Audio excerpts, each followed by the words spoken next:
let's get into this sports, man, because I've delved enough into the world of pop culture. All right, so I'm gonna because we didn't do a show last week. I want to kind of go back. We're gonna go back, way back in the time. We're gonna go back and then come forward to this weekend's Super Wild Card weekend. All right, so college football playoff. Shout out to Michigan. Shout out to Jim Harbaugh. Shout out to the homie Jesse, Steve Patton, my homie Chad Jones, any other Michigan people who I may be associated with on your team winning the college football playoff. They defeated Washington. I got that wrong. I had Washington winning the game. They had opportunities, but it never felt like Michigan was ever in truly any serious trouble or doubt of winning losing that game, right? But I want to fast forward now to Jim Harbaugh, right? Because Jim Harbaugh, he had an interview with the Los Angeles Chargers, I think yesterday. I'm pretty sure he's going to talk to some more NFL teams. And there was a report that came out today that said that Jim Harbaugh wants to have added into his contract a clause that states that he cannot be terminated for any infractions or whatever the NCAA may find in their investigations of him. Now, if you happen to be under a rock, there was a cheating scandal that popped up with Michigan that said that Connor Stallions, a member of Michigan staff, had an elaborate cheating program where they flew across the country to future opponents to scout them in person. Now, this is against NCAA rules. You're not allowed to in-person scout, and that he got great seats, captured footage, brought it back, shared that footage with coaches, and they implemented it into their game plans, right? So Michigan fans have, been up in arms, said he's innocent, wait for all the facts to come out, da-da-da-da-da. Couple of things about that. Number one, because the NCAA takes years to investigate, I do hope that they come back and say that they could not find anything to hit them with any sanctions with. Because one, if you're punishing Michigan 5 years later, does nothing to hurt the team that cheated 5 years ago. All you're doing is coming and penalizing kids who likely had nothing to do with it. Number one. So don't NCAA investigate all you want. Don't hit them with sanctions, because all you're going to do is make Michigan fans mad, Florida State fans mad, Ohio State fans mad, Washington, Alabama. You're going to make everybody mad. Nobody's going to be happy with your findings or with your judgment. That's number one. Number two, Harbaugh asking for a clause that he can't be terminated by the AD for any sanctions that they find. Instead, it has to go to a 3-person committee to release him. I find to be hilarious. If you are a Michigan fan and you rock with them, you probably look at Harbaugh as Batman, a vigilante who skirts the lines between good and evil, with the means awfully justifying the ends, or the ends justifying the means, excuse me. If you hate Michigan, he's the Joker, a guy who simply wants to see the world burn. And if I were Michigan, if I was Ward Manuel, the AD, and I was working on the contract and he asked for that incentive, I would absolutely give it to him. Why? Because Jim Harbaugh has proven that he's a winner, that he is good for your program, that he can get young men and he can mold them into, I don't want to say overachievers, because they have a lot of high star caliber kids on their team. But Michigan does not finish in the top 5 in recruiting, guys. They're normally a top 10 to 15 team in recruiting, meaning they're not getting what analysts think are the cream of the crop. So he's finding high 4-star, low 4-star, high 3, low 3-star kids, and he is developing them into a hard-nosed, I'm going to run through you, by you, over you team. Shout out to Sharon Moore. Maybe Sharon Moore can carry that on. But we saw what happened when he left Stanford, right? David Shaw took over at Stanford. And for a while, he was able to keep that thing going. But over time, it started to crumble, and then it fell apart. If you are Michigan men and women, you want to keep Jim Harbaugh at all costs. The talk is that his contract would make him the highest paid coach in college football. I think around $11, $12 million a year, something like that. You make that deal 10 times out of 10 because you want that guy on your sidelines. Yes, he's weird. Yes, he seems to be a habitual line stepper, right? But you want that habitual line stepper on your sideline and not somebody else's. Two, if you're Jim Harbaugh, winning a championship, given all the things that have circulated around you, that's got to give you one of the longest leashes in the world. The fact that it is even being reported that he wants basically immunity or a type of immunity from any upcoming future sanctions shows you just how much of a kingmaker you are within Ann Arbor right now. There is no reason for you to ever leave. You have ascended to your throne, your rightful place, Jim Harbaugh, and there's no one, not an AD, not a three-person panel, short of you doing something so egregious that it's so immoral that it gets you fired. Skirt all the lines of what's good and wrong with the NCAA all you want. Cheat all you want. What are they going to do? Fine you? Punish you? Kick you out of the sport? No, they can't. They don't have power. And you don't have to talk to them. So cheat. Cheat away. Do what you got to do, my guy. They're not going to get rid of you. If I were an NFL team, I don't know if I would want Jim Harbaugh because I feel like Jim Harbaugh wears his welcome out over time. I think that I don't think his brand of football is built for the NFL these days, unless he's going to adapt. Jim Harbaugh can be a very conservative coach, and in this world in this level of the NFL, you have to be a little bit more aggressive in today's NFL. And I don't think that his conservative style is going to work at this level. So that's my thoughts on Jim Harbaugh, man. Y'all let me know what y'all think about that. Hit me up at Brains and Bars on Twitter, Facebook, and Instagram. Let's get into Nick Saban real quick. Nick Saban retired abruptly. And this is foundational. I feel like I'm talking about foundations a lot tonight. This is a foundational change within college football. He is the greatest coach in college football history. This is, to me, you can talk about Barry Bryant. I'm talking about Joe Paterno. I'm going to go HBCU on you. You can talk about Eddie Robinson. I think Nick Saban has eclipsed them all. And to have him retire is going to change. I mean, it's like I said, it's foundational to Bama. If you follow college football, you've seen several high-profile commits decommit from Bama. Doesn't mean they won't ultimately come back, but they have decommitted from Bama in this 2024 class and 2025 class, some of them. And so what this means going forward is going to be huge. They made a quick move. They got Kalen DeBoer from Washington, which if you know anything about Kalen DeBoer's background, he has been a winner everywhere he's gone. Division II, turned around Washington, who I think was 4-8 about 3 years ago, made it to the college football national championship game. I really hope you know what you're getting yourself into, though, my guy. That is a job where you want to be the guy who replaces the guy who replaces the guy who replaces Saban.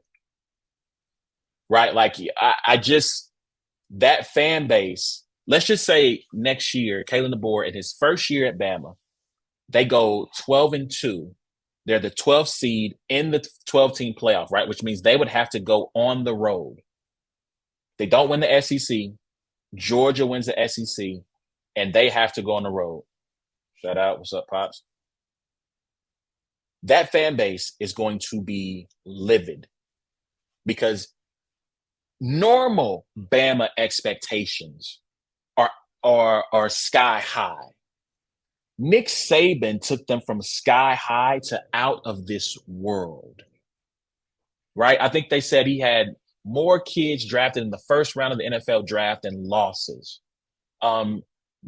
Every year from, I think it's like 2000, I got to look it up, 2008, 2009, he finishes with at least 10 wins, 6 national championships. He won one at LSU.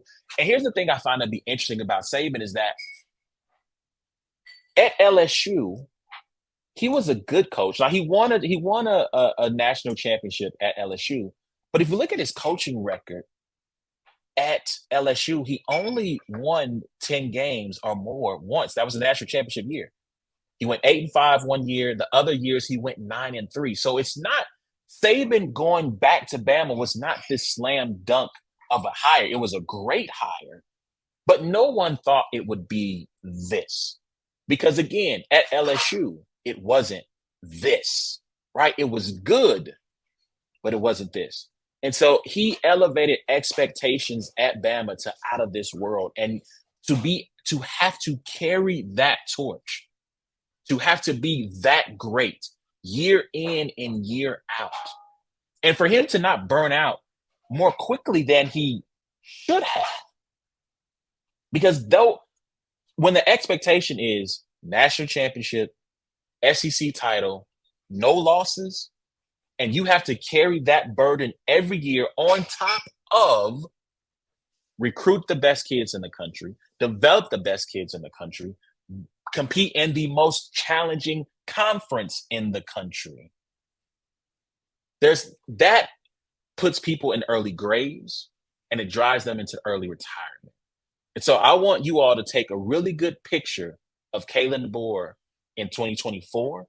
And let's just say he makes it 7 years at Bama. See what it looks like 7 years from now. That job is the most high stressful job in, I would say, sports in America. I don't think there's a more stressful job than that. Because if you look in college basketball, KU, Duke, Carolina, high expectations, but nobody's going to want to fire you if you don't win a championship in the next 5 years.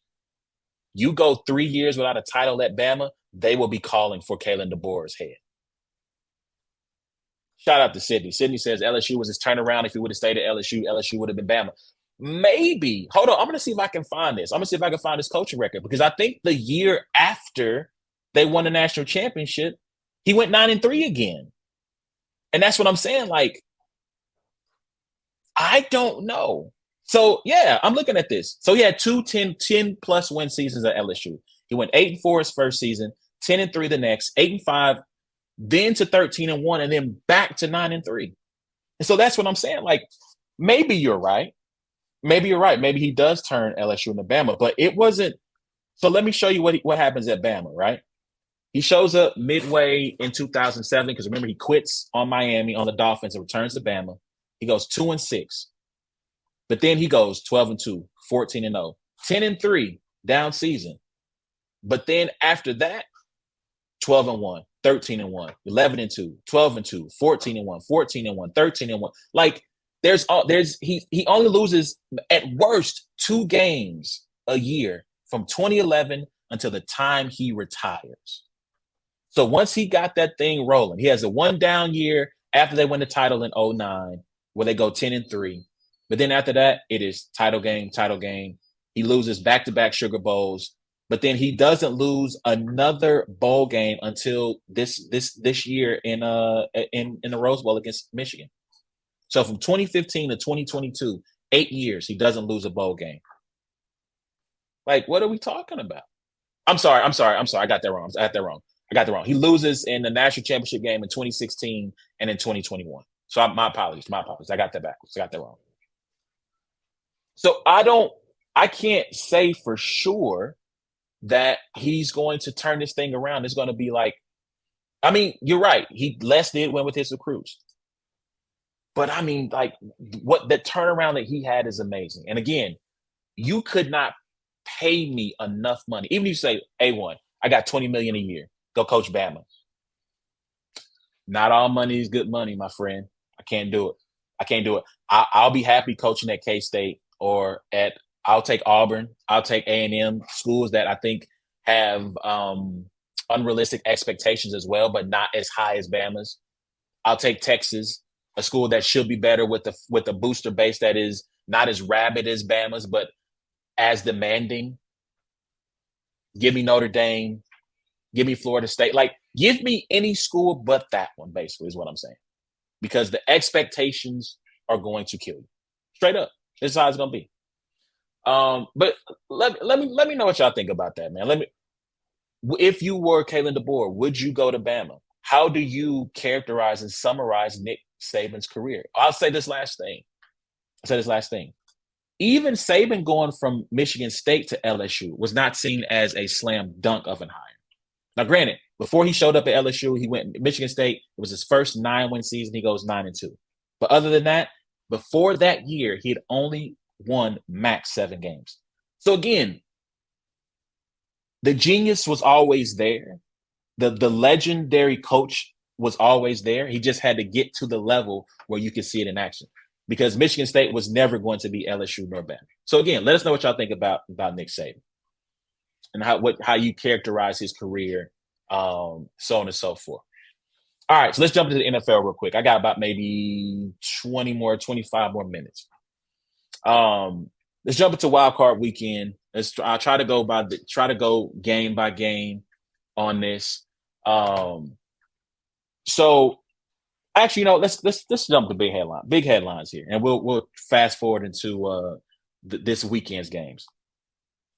I got to start with Dallas. We got to start with Dallas, right? So here's the thing. I think a couple of weeks ago I did a show and I said, "Hey, Cowboy fans, you gotta make this team earn your loyalty, earn your respect." They're a team, the Cowboys to me are an enigma. They're a team that one week looks like world beaters. The next week, you're wondering if they're even a divisional playoff caliber team, let alone a Super Bowl team. I hate I didn't do a show last week. Life caught up to us. We couldn't do a show because I promise you, I wouldn't have said that the Packers were going to win the game. I would not have said, hey, the Packers will win. I thought the game would be competitive because I thought that the Green Bay Packers and Jordan Love had played really good football the second half of the season. I was a guy who was high on Jordan Love in part because I watched him play when he came in relief for Aaron Rodgers last year against the Eagles. Now, mind you, I think they ended up being a double-digit win for the Eagles. That was in part because the Green Bay Packer defense could not get stops. Because Jordan Love put up like two or three touchdown scoring drives back to back to back. It's just that the Eagles just kept scoring, and so they could never cut into the deficit to truly make it a game, right? So when fantasy football season came around this year, I was in 8 leagues. Yes, judge me. I'm in too many. I'm cutting back for 2024. I tried to draft Jordan Love in as many leagues as possible because I felt like I didn't think he was going to be a top 5 in yards guy, but I thought he was going to have a really good year. So he exceeded even my expectations. I thought the game would be competitive. I thought the Cowboys would win, and they would move on to the second round, to the divisional round. I was a little busy moving around my house doing stuff. I saw it was 14-0, and I went, okay, that's not good, but it's not over with yet. Then we got to halftime, it's 27-7. I'm like, okay, it's not over with yet. Look, the Cowboys are letting go of the rope. So, but they're like this. If they're hanging off the edge of the cliff, like the fingers are coming off, right? But then, what happened? Like, I'm surprised. It is Tuesday night, 7:41. How has Mike McCarthy not been fired yet? Because I said it the last time we were on. Based on the way Mike McCarthy handled the end of the game situation against the Lions, even if they won the Super Bowl, I would fire him based on how bad they mismanaged this game. How is your game plan defensively that bad? How is it that you don't have any answers for how they're covering CeeDee Lamb, for how to get easy scoring drives, to make Dak's life easier when you see this thing getting away from you? There were people running butt naked wide open.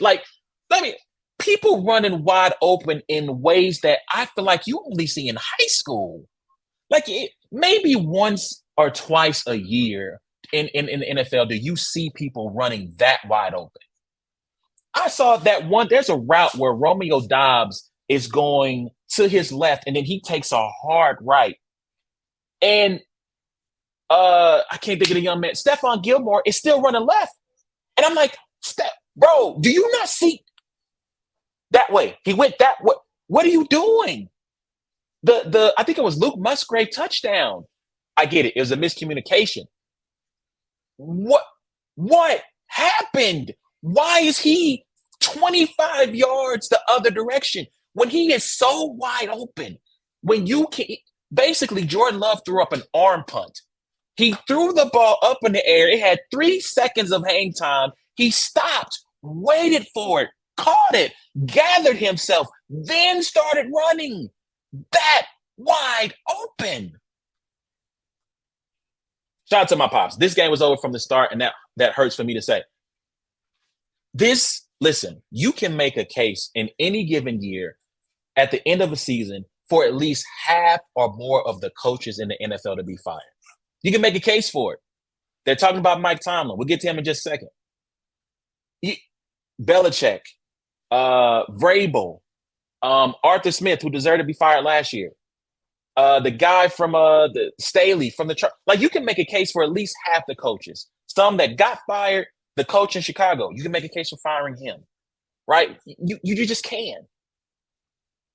This is as big of a fireable offense as any of them.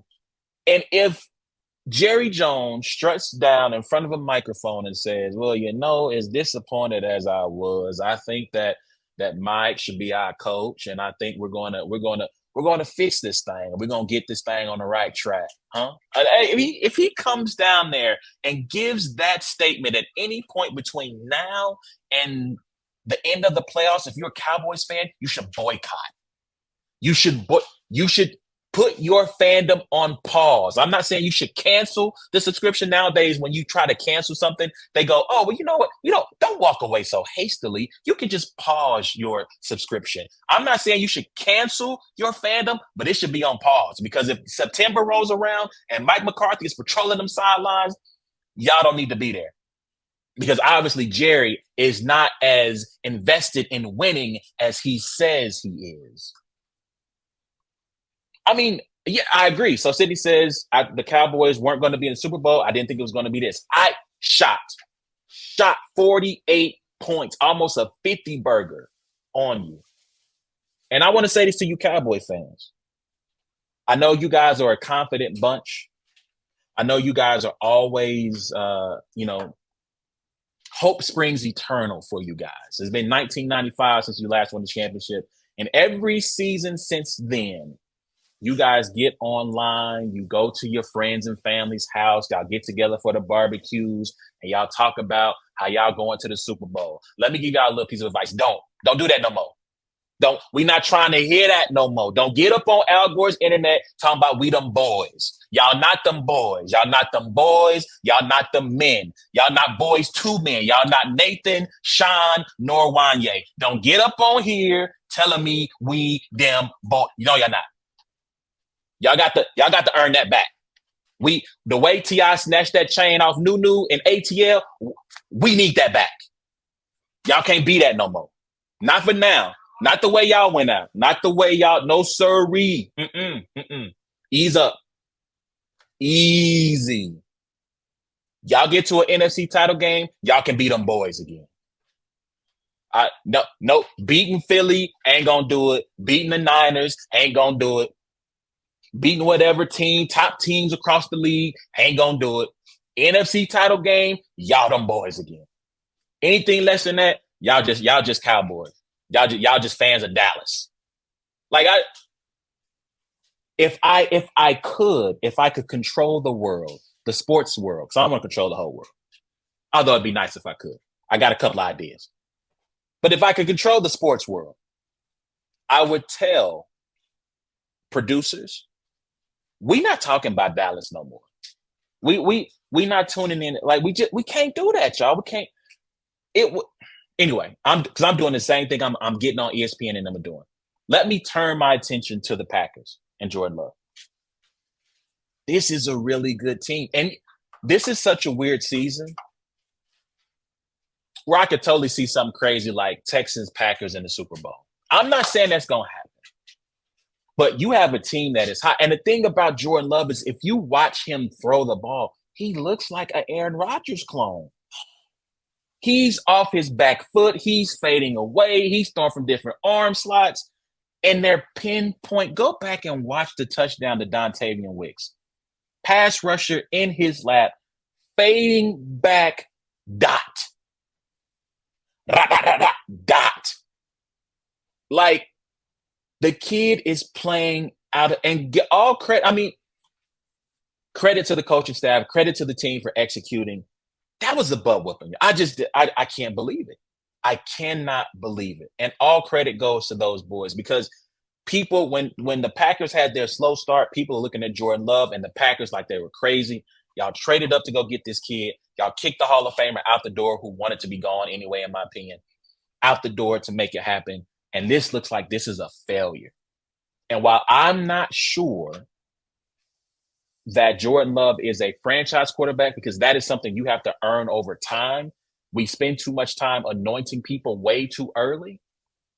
So while I'm not saying he's a franchise quarterback, he's a starter in this league for sure. He's someone that you can trust, that can win you a game, right?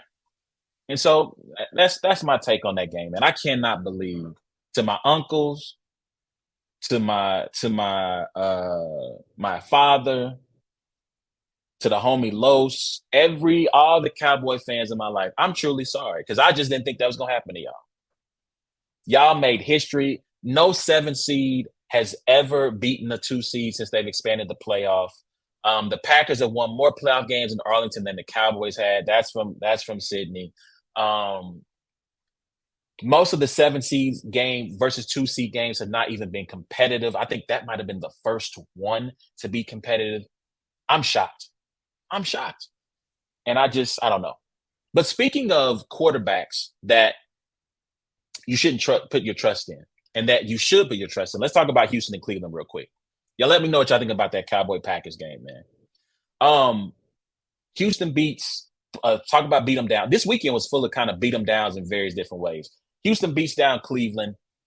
I can't remember the final score. I think it was like 48-24, I believe, is the final score of that game. It was a game until about halftime. After halftime, it was all Texas in the second half.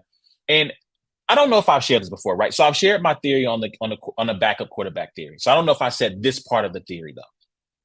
Or let me say that the part of the theory that you should pay attention to for the backup quarterback theory that I have is that you want your backup to, at worst, have to play 3 or 4 games for you. Anything beyond that, you're kind of putting your life in your hands, because they're backup for a reason. They're not meant to be starters. And I get it. Our country has an obsession with winning. They have an obsession with redemption stories. So you watch the Browns. They finished second in the division. They are, I think, 11-5, 10-5, 11-5. Joe Flacco takes them, basically stamps their playoff entry by winning 5 games in a row. And because you watch highlight shows, and because you watch these shows, these debate shows where the winner gets to write history, right? The losers don't get to tell the tale.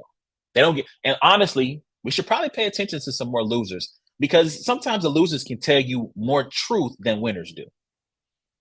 But that's another story for another day. But the winners get to write history. And so if you watch these highlight shows and you watch the debate shows, and they're gushing over Flacco, and he's making great throws into tight windows, and how he's in sync with the offense, and these are all true things. Like, I'm not denying that there's truth to what's being said. But during the game, one of my homies said, yo, Joe Flacco's been balling. And I said, define balling for me, please. Can you use that in another sentence? Because I understand that he's played well, but balling? Balling? I said, hey, listen, let me hip you to something. Maybe that people have. Let me tell you the truth. Joe Flacco's played well. He's also thrown 8 interceptions in 5 games. And I said that to him. He goes, oh, wow. And this was maybe like 5 minutes before the first pick six. Backup quarterbacks have a shelf life. I wish Ward was here, because we had this conversation about expiration dates, a tweet he posted. I'll say that for another day. But backup quarterbacks are like, let's say loaves of bread, right? You have a best if used by on your loaf of bread. And in a certain and in so many words, you can still take the risk on eating bread that is past its expiration date. Nothing's really going to happen. But one day you might go into that loaf of bread and you see that mold on that piece of bread. Now, there are some people who have lived, shall we say, hardcore lives who might say, "Oh, we just gonna cut that off and eat around it." Which to you, I say, get it how you live. If that's all you got, that's the best you can do. This is why we pray over our food and bless the people. All right.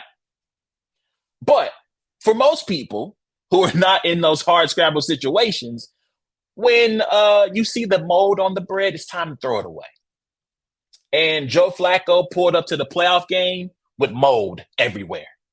It wasn't no cut around it situation. It was, we got to go get a new loaf of bread because he stunk the joint up after like this, halftime? It was over.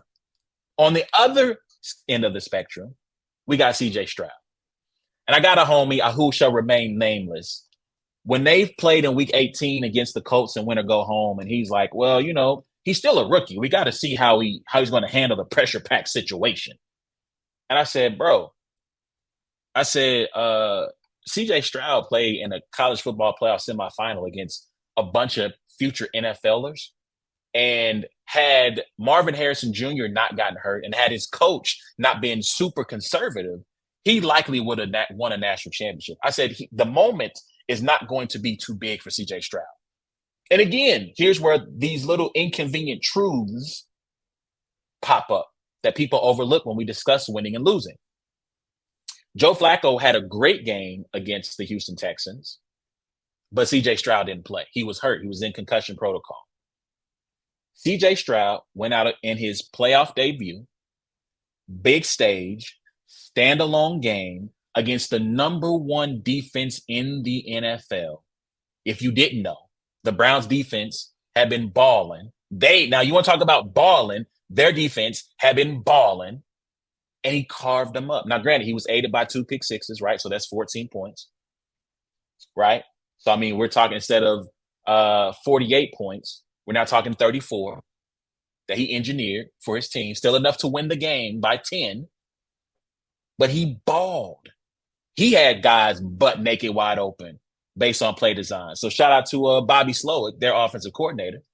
And I got to tell you, man, like, I'm super excited for DeMeco Ryans. DeMeco Ryans, former 49ers coordinator. And I put out a tweet last year that said, look, I don't know if DeMeco Ryans is going to be a good coach. I know he's an incredible defensive coordinator, and I'm going to be sad to see him go. And I am, and I was. And he has proven to be a really good coach. Because I get it. CJ Stroud is great, has played great this year, but you still have to have a leader. And DeMeco Ryans has done an incredible job, a bang-up job, and salute to him. I'm super happy for that guy, man, and I hope he can keep it going, except against Kansas City and except against the 49ers. But I hope he can keep it going. Super hype for that dude, man, and I'm happy for his success. Same. Sydney says I was sad to see him leave the Niners.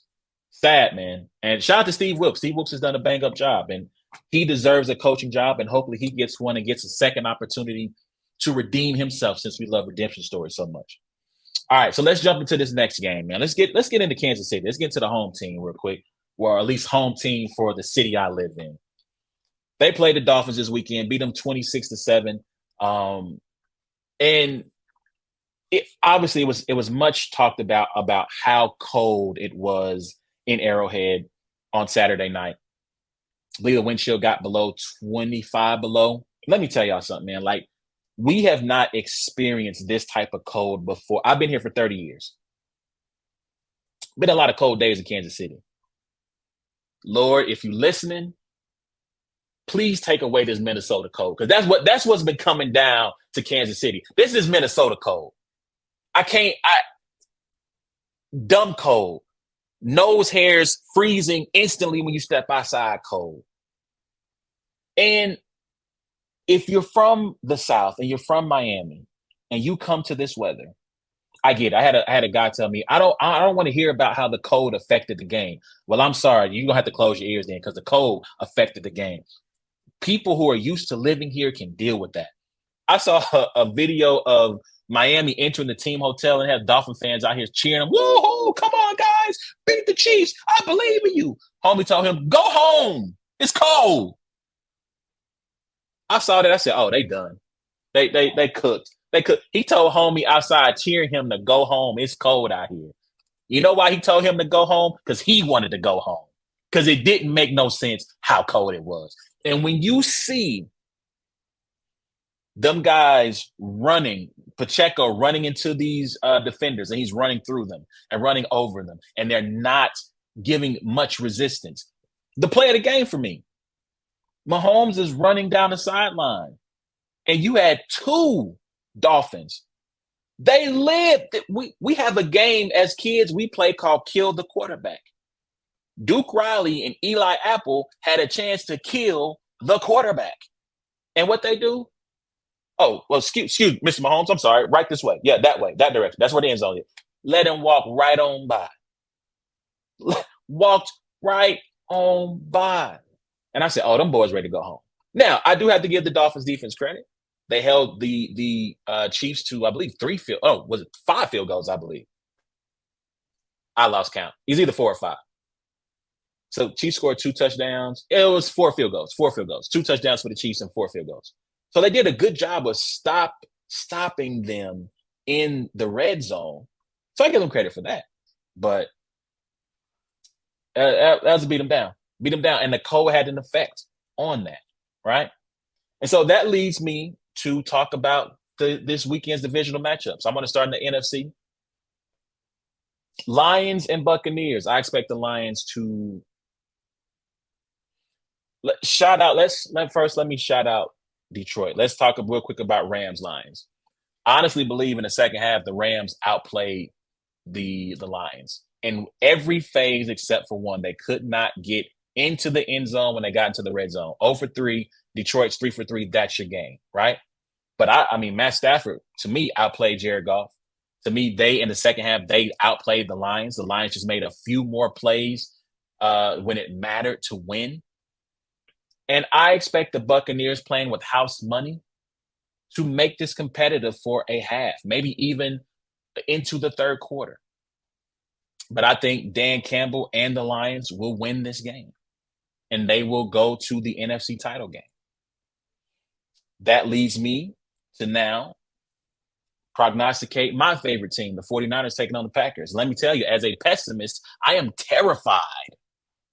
I am scared out of my mind because this offense, like Aaron Rodgers left Green Bay and went to New York, and he's got Garrett Wilson. He's got one receiver, a decent receiver. Garrett Wilson's a fantastic receiver.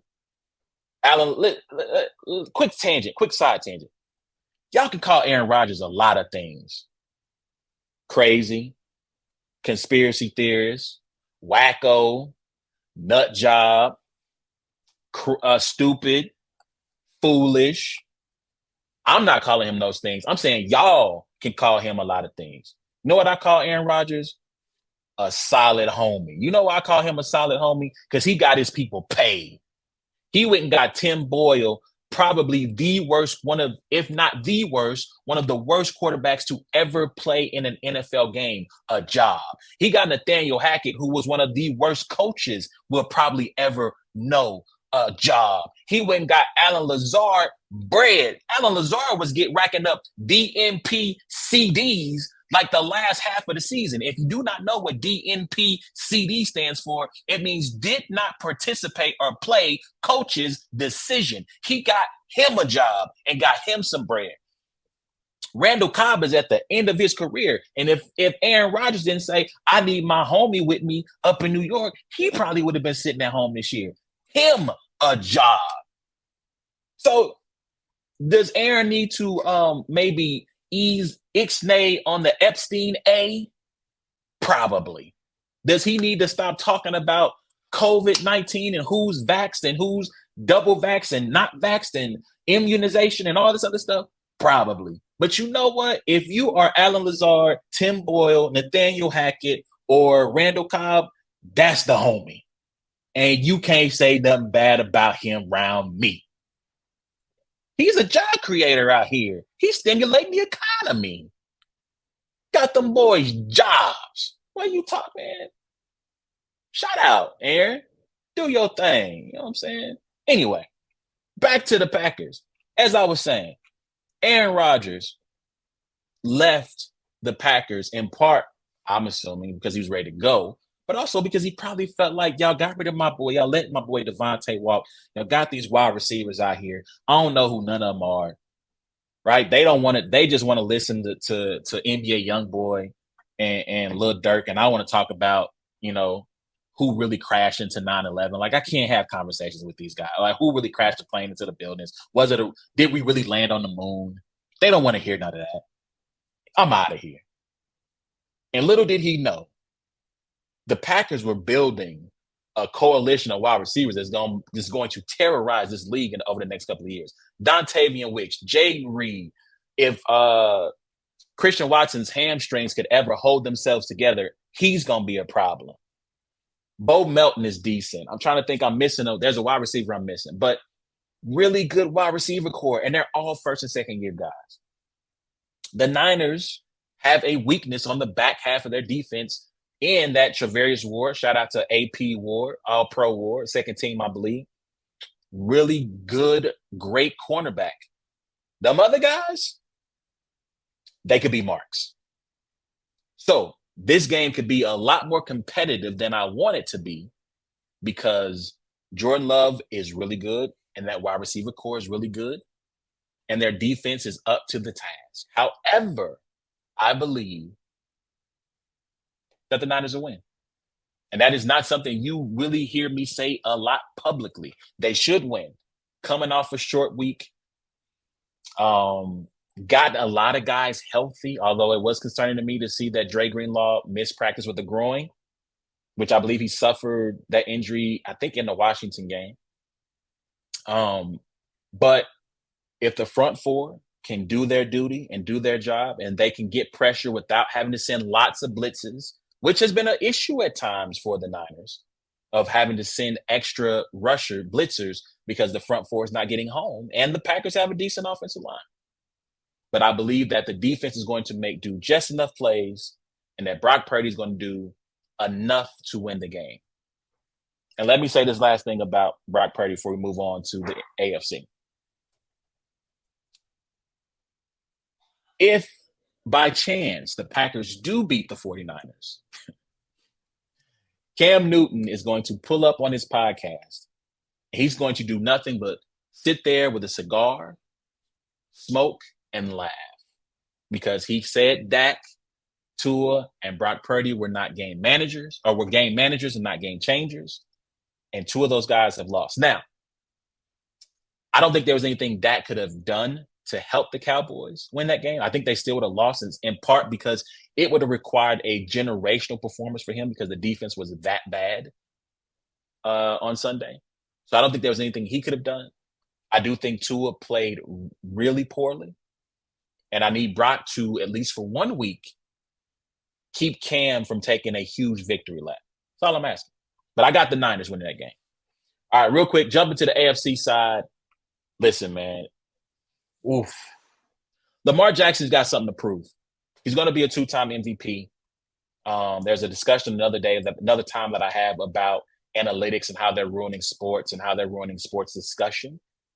Because analytics would tell you that Lamar Jackson likely should not be the MVP because his normal counting stats and advanced counting stats, they're Dak Prescott, Brock Purdy are right there in terms of having just as good or if not better advanced numbers than Lamar. But he's got something to prove because as a number 1 seed, I believe he lost in the first round in 2019. He lost in the divisional round. I think he is 1-3 in the playoff, or at least 1-2. Let me see if I can pull this up real quick. He's 1-3 in the playoffs. So he's got something to prove because being a 2-time MVP with 1 playoff win, it gets people talking, right? It gets people talking. And so for him to be a game changer, as Cam will call him, it'll be a bad look for him. Now, it's not on him alone. Obviously, we know that. But they got to make something happen. And CJ Stroud is the rookie of the year. He is probably already cemented himself as a top 10 QB in this league in his rookie year. And so that is something that I think Baltimore should be concerned about. Now, I'll say this. I told one of my homies this about Baltimore's defense. I said, to me, Baltimore's defense and the Niners defense are similar in this fashion. They are incredibly fast. And when they hit you with bad intentions, right? And in part because their linebackers are really, really, really good. To me, this is the problem with the Cowboys. They are light on the back end in their secondary and especially at linebacker, and you can run at them, by them, and over them. All right. But I think that the Baltimore Ravens will beat the Texans. To me, this is going to be the game of the weekend. And I got them winning by at least 7. At least 7. Now, final game, Chiefs and Bills. I said Josh Allen is JC was good. I said Josh Allen is like Thanos when he's on. He is a world beater. He is nearly unstoppable when he's on. However, Josh Allen can also be Peter Quill. Now, if you Marvel people, or if you're not comic book people, these names I'm throwing you are going over your head. Peter Quill is a lovable hero, but he's also a screw up. Zach, we about to. Hey Zach, do you want to jump on real quick? This is my final. I give you like 5 minutes if you want to hop on here real quick. But he's like Peter Quill, as I was saying. He is the lovable screw up that just can't get out of his own way at times. Now, in this game against the Steelers, I don't think he had no turnovers, right? He played really well.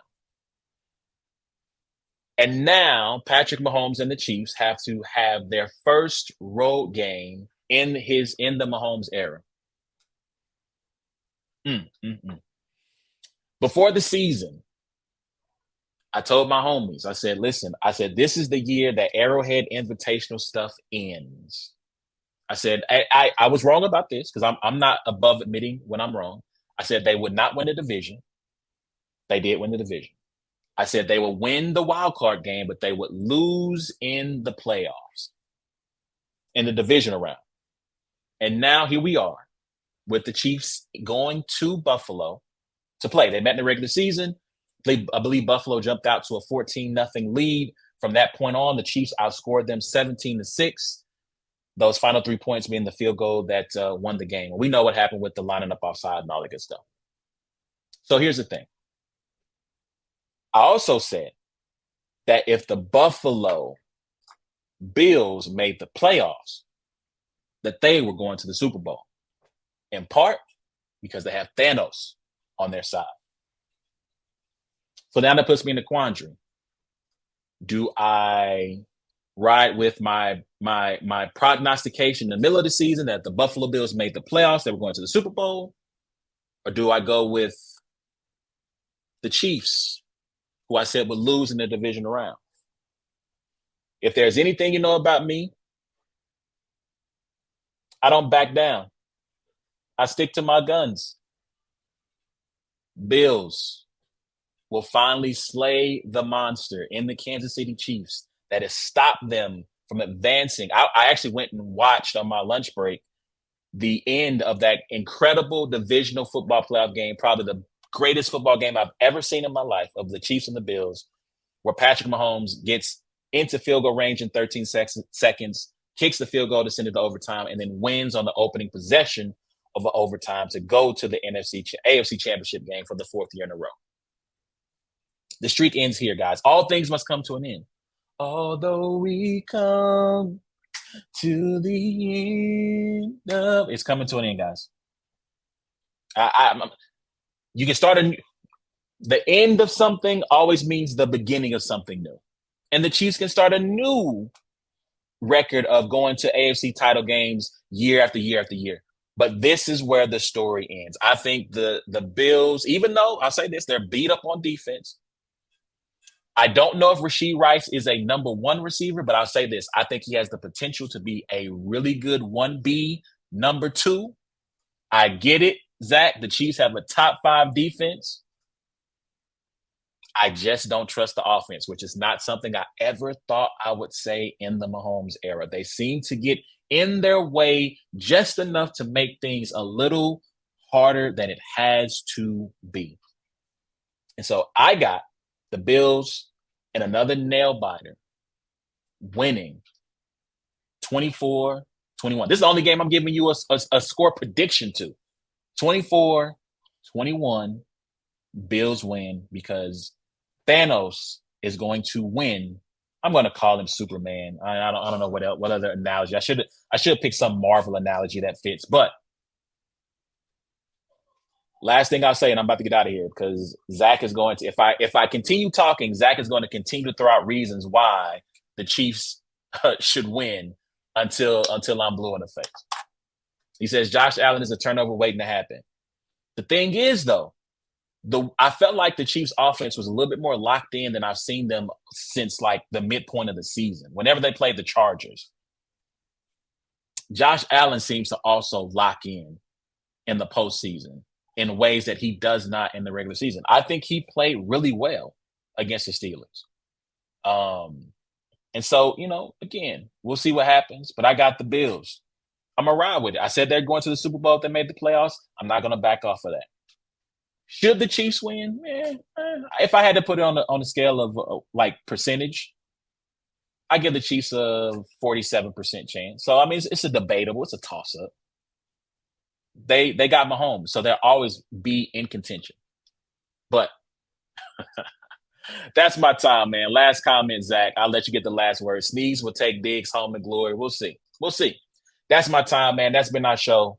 Remember, you can check out every episode of It's a Black and White Thing by going to the podcast app of your choice, searching for It's a Black and White Thing, or Brains and Bars. Rate, review, subscribe, give us 5 stars, share, listen as many times as possible. Listen to it in your sleep. Listen to it while you drive. Send it to homies that you don't like. Send it to people that you do like. You can check us out on YouTube by going to searching Brains and Bars on YouTube. Rate, review, subscribe, hit the notification bell. So when we go live, you'll know. Probably going to post this whole episode up tomorrow. You can always go into my live video feed and check it out again if you like. And then social media at Brains and Bars, Facebook, YouTube, and Instagram. So next time it's with the Black and White Thing. Y'all be easy. Have a good night. And I'll let y'all next week. Appreciate that, Zach. He said he loves this show. Good night, y'all.